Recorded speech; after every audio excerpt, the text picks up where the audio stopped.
السلام علیکم dear viewers, آپ کے فیورٹ انفارمیٹو چینل حقائق ٹی وی سے آپ کی خدمت میں حاضر ہیں۔ گزشتہ کئی دنوں سے ہم ہمارے وجود میں پیدا ہونے والی بیماریوں کے جو وجوہات ہیں ان پر گفتگو کر رہے ہیں۔ آج اسی سلسلے کو آگے بڑھاتے ہوئے ہم جس موضوع پر بات کریں گے وہ ہے ہر وقت کھانے کے لیے منہ کا چلاتے رہنا۔ دیکھیے، امراض کی پیدائش میں ایک سب سے بڑی وجہ ہر وقت کچھ نہ کچھ کھاتے رہنا بھی ہے۔ جاننا چاہیے کہ غذا کو ہضم ہونے کے لیے کم از کم 15-16 گھنٹے کا وقفہ درکار ہوتا ہے، تب جا کر غذا خون بنتی ہے اور جسم کا بدل ما تحلیل مہیا کرتی ہے، لیکن اصولاً و حقیقتاً اتنا وقفہ کرنا ممکن نہیں ہے۔ تو ڈاکٹرز نے خوب غور و خوض کے بعد ایک اصول وضع کر دیا کہ جتنی دیر خون غذا پر مختلف رطوبات یعنی عمل ہضم کے لیے گراتا رہتا ہے، کم از کم اتنا وقفہ ضرور کرنا چاہیے۔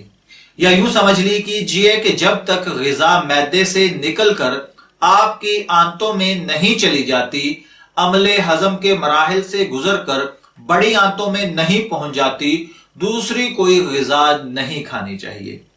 اس عمل میں کم از کم 6 سے 7 گھنٹے تو لازماً لگ جاتے ہیں۔ دوسری بات یہ ہے کہ جب ایک غذا کھائی جاتی ہے تو خون، ارواح اور رطوبات کو اس طرح پوری توجہ ہوتی ہے، لیکن اگر اسی دوران کوئی دوسری غذا کھائی جائے تو خون پہلی غذا سے اپنی توجہ ہٹا کر دوسری کی طرف مبذول کر دیتا ہے اور پہلی غذا وہیں پڑی رہتی ہے، اور اس کے پڑا رہنے کی وجہ سے اس میں تعفن پیدا ہو جاتا ہے اور یہ تعفن ہی باعث مرض بن جاتا ہے۔ اگر یہ پہلی غذا کی طرف ہی متوجہ رہے تو بعد میں کھائی گئی غذا کی طرف متوجہ نہیں ہوتا، تب اس میں تعفن پیدا ہو کر باعث مرض بن جاتا ہے۔ گویا کچھ بھی ہو جائے، غذا کا وقفہ کم از کم 6 گھنٹے ضرور رکھنا چاہیے۔ اسی میں صحت ہے، اور صحت ہو تبھی زندگی کے معمولات صحیح طریقے سے انجام دیے جا سکتے ہیں۔ میں دعا گو ہوں کہ اللہ تعالی ہمیں صحیح معنوں میں غذا اور اس کے عوامل کو سمجھنے کی توفیق عطا فرمائے۔ اجازت چاہیں گے، پھر ملیں گے کسی انفارمیٹو ویڈیو کے ساتھ، تب تک کے لیے اللہ حافظ۔